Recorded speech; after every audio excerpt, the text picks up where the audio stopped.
Hello, this is TV1 back again, and another video here, sort of midweek.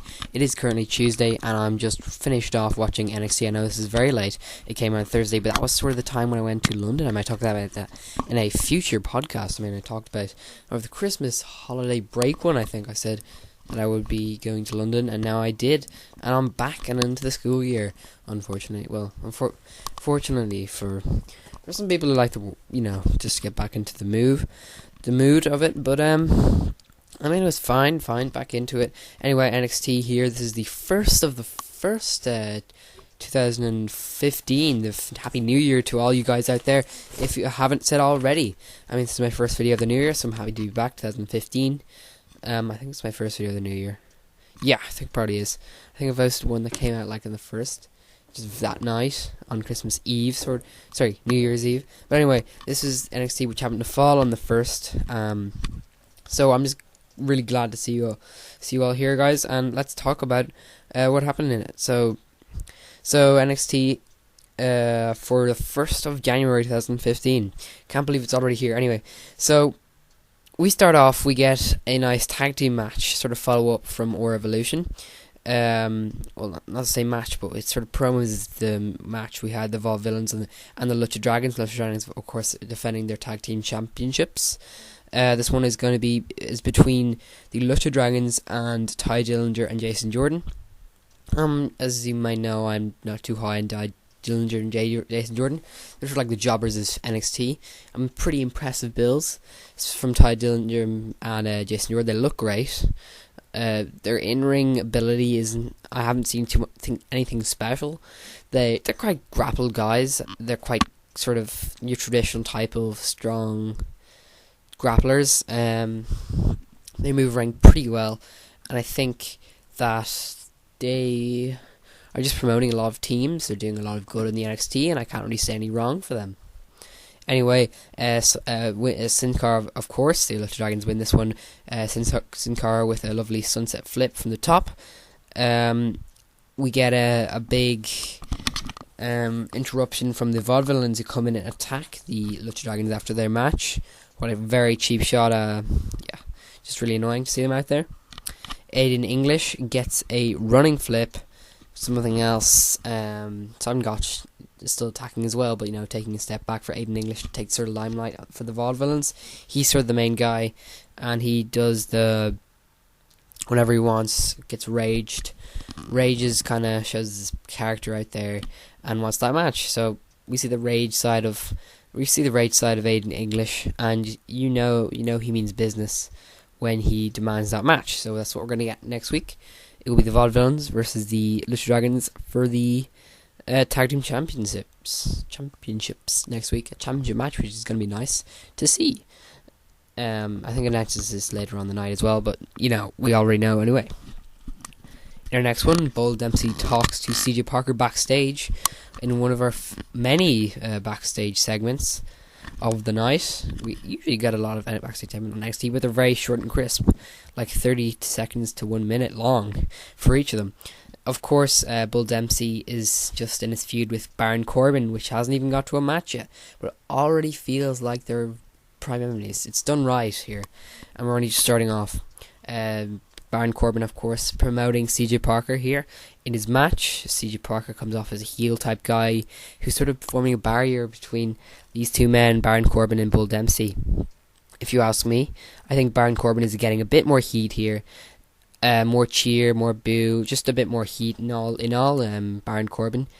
They're both being sort of heelish characters. Baron Corbin is probably the face of the group, of the feud, because of course we know that CJ Parker is a heel, so Bull Dempsey was talking to him, and Baron Corbin is just this big stage presence. He's known as this presence, and he's going to probably come up on top of this feud.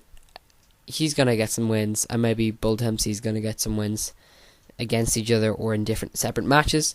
If they keep them off each other for much longer, it might just die off a bit. The steam or the feud that might have been built might die off. So I think they should get to a match pretty soon. Maybe on the next pay-per-view we could build up to that. But again, don't leave it too long.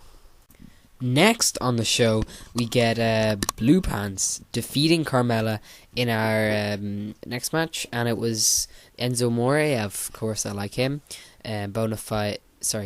Certified G, bonafide stud. You can't teach that. He does a whole ka-ching with big Cass, and then Carmella comes out, I think delayed later on.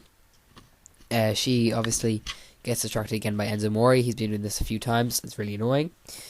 Don't particularly like Enzo Amore. I mean, what he's doing in ring is alright. His character, the way they're bringing him, it's been alright before that, but I think this is just really weird what they're doing with him. Anyway, so it's come to this sort of Carmella, Enzo Amore sort of feud, mini feud, sort of tension, but not much of a feud going on yet. We've seen them get like a few slaps on him, and maybe a bit of shouting, but that's all really we got. Anyway, so Enzo Amore distracts Carmella. She gets rolled up by Blue Pants. This happens again, obviously, all the time.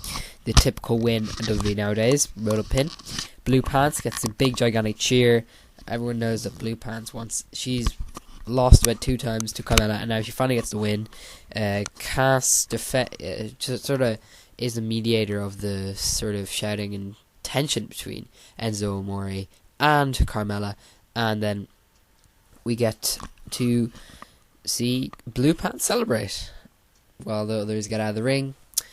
Yay, Blue Pants getting so much cheering for no particular reason other than the fact that she's da-da-da-da. Anyway, so yeah, so it's interesting. Big Cass saying, "Oh look, come on," it's, sort of making fun. Blue Pants, we give her another chance, and she wins with that sort of cheat out win. Obviously, Carmella looking pretty good in that one, fighting pretty good in that one, and there you go. Blue Pants pulls off the win. In our next match, Baron Corbin comes out to defeat CJ Parker in the quickly timed 25-second match. He does, the big throws. The strength is undeniable in this guy. He just chucks CJ Parker into that ropes, does the traditional end of days. It's all over. It looks amazing. All matches are just typical Baron Corbin finish off. Stares down stares down Bull Dempsey pretty intensely, and the eyes that he has, the whole stare down. You might see one of the pictures that I'm showing up in this NXT review. He does that amazing stare down, and there you go. Completely just obliterates confidence in CJ Parker. So he's really, now Bull Dempsey is no defense. They're gonna have to face each other pretty soon, so I'm looking forward to that one. See how that goes. The cheers and the pop that Baron Corbin gets is pretty undeniable, and it's cool to see. In our next segment, we had a little backstage one with Curtis Axel, continuing on from last week, where Curtis Axel asked to be on that NXT. He wanted to join in the steam of NXT. He asked William Regal, and this week he's here back again and interrupts William Regal's interview. And yes, William Regal confirms that Curtis Axel will be fighting next week against Hideo Itami, so I'm really excited for that one.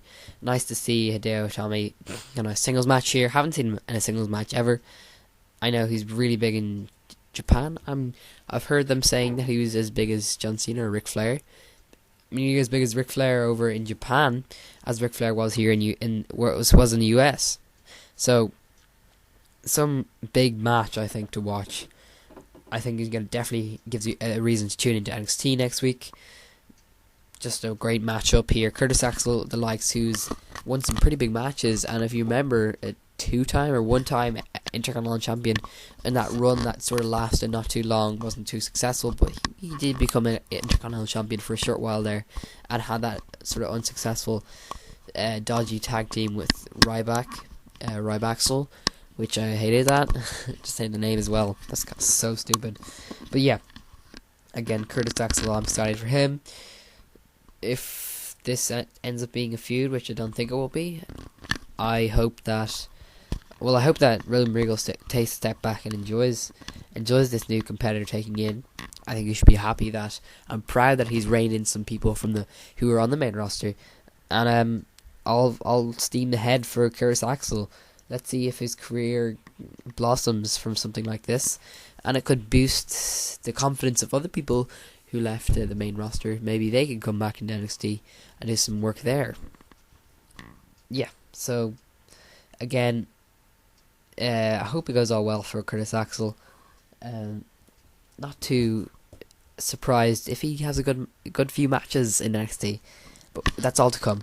So in our main event, we just get the advertising the Vaudevillains versus the Dragons next title tag team next week, and the other match Curtis Axel Hideo Itami for next week. So 2 good matches already confirmed. In our main event, we see pitted advertised at the start of this show, Hideo Itami and Finn Balor, who won against Ascension at our Evolution, facing off again in this rematch. Nothing really on the line here, but again, there doesn't need to be anything on the line. It's just 2 great teams taking on each other. And of course, the Ascension have been on the last 2 Raws on WWE against local competitors. I think they were on last night. I didn't see that, but I'll check out the results of that. Maybe talk about them in our next podcast or something, how the Ascension are getting on. Yeah, so that's a thing you could look forward to.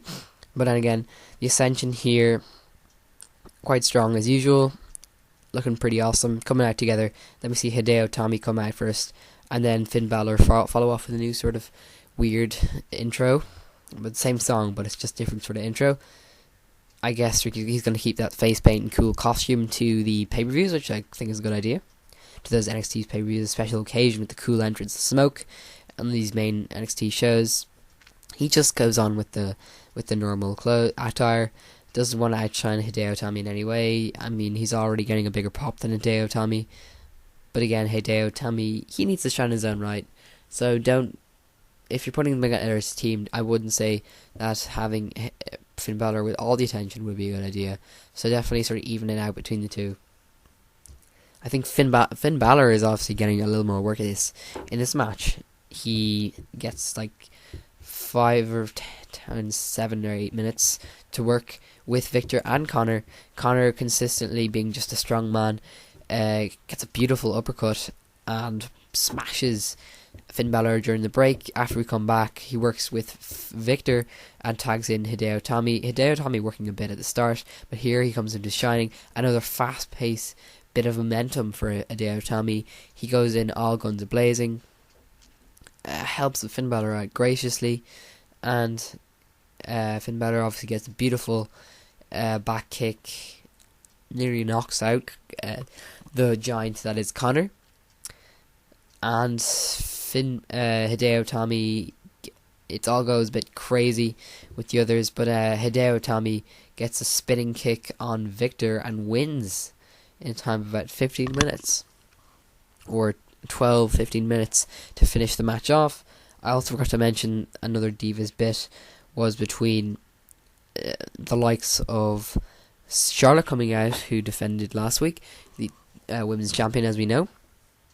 She shows everybody her title, and well, she's all out there. Sasha Banks comes out with Becky Lynch in the usual manner that they do. People shouting for Becky Lynch to face Charlotte. Now Charlotte's saying that she's defeated all the likes and WWE. She doesn't get time to face NXT, but she doesn't get time to talk about who she'll be facing next. But I think it'll probably be Becky Lynch, maybe. Sasha Banks admits she's lost twice. She's like in her bitchy manner. She goes out quickly and goes on to pummel Charlotte. Before we can get to that, another beatdown on Charlotte would just come about. It would just be normal beatdown. We get actually Natalya come out, pretty surprisingly. Well, not too surprisingly, but she's still working with this NXT. I just graciously congratulate her. Well, not congratulate. I thank her so much for working down with these guys. I'm going to prestige to that title, and working for a few months here. She's definitely added a lot to the story here currently, and she defends Charlotte. And we see the champions there, just big legends in the world of Divas Women's in WWE. If you know about that over the last course of a few years, they've sort of been a bit dominant, especially Natalya. She's sort of a legend coming in here. And Sasha Banks and Becky Lynch quickly get out of the ring there and leave. and that was before the main event. So, of course, Becky Lynch looking to face Charlotte. Although I don't think Becky Lynch is experienced enough, we could see Charlotte and Natalya work in a tag team match, which is actually quite exciting to see. Charlotte, she's going to hold the title for quite a bit longer. I'm excited to see a longer reign in her, even. How long will she be holding this? Well, she won that tournament thing, I think, after Paige gave up the title. So Paige has been a pretty strong person. She could come back. You don't know, that could be surprising. She's joined Total Divas, so she probably won't be back too soon. But again, something that could be looking forward to in the future. What else was I saying? Yeah, so Natalya working with Charlotte could be a possibility. Another possibility could be Charlotte working with Becky Lynch, but again, that's probably very slim because Becky Lynch is only coming up trainee. She doesn't have the experience, and I think she needs to work a bit more in the ring, and a few more single to tag team matches with her, and a bit more ring work, and I'll see if I'm impressed at anything that she does. Sasha Banks is actually great in the ring, so even another match between Charlotte and Sasha Banks as like a one-off would be great. Great. And there, yeah, so if we see anything like that in the future, I will see and watch on the next NXT, see what happens on the future NXTs to come. So, yeah. The main event, Finn Balor and Hideo Itami pull off another win. It was pretty expectant. This main event wasn't too surprising at all. Thank you guys for watching this. Listen to this video, watching the pictures, I guess. Hideo Itami, really impressive. Finn Balor, really impressive as usual. And definitely Connor and Victor are staying strong in their run, and I wish them all the best in the WWE. Finn Balor and Hideo Itami, obviously now going into singles matches soon on. I'm sure Finn Balor will get a singles match pretty soon. Yeah, I like that. To see how feuds develop between different single matches and see if they remain strong as tag teams. A tag team championship could be on the horizon in this 2015. I'm feeling pretty confident that at least one title is going to go their way in this year. I think a lot of people are expecting this, so I'm so excited for that. See how that goes on. Thank you guys for being T-Push1. Make sure to share this video, like, comment, subscribe, everything below. Favorite, and most importantly, subscribe. Like this video, watch it a few times if you want to. Then watch it once, it's alright. See you next time in my next NXT review, or my podcast, which will probably be up later this week, or the end. I'm actually, NXT is going to be on this next week. This week on Thursday, I'll do on Friday review, of course. And next week, it's moving to Wednesdays. And for that, I'm probably going to be doing it on a Friday as usual, because obviously it's on late on Wednesday because it's on US time. And I live in Ireland, so, you know, we live in GMT time. So, it'll still be on Fridays. My next reviews weekly keep coming up and up and up. So, thank you guys for watching. See you next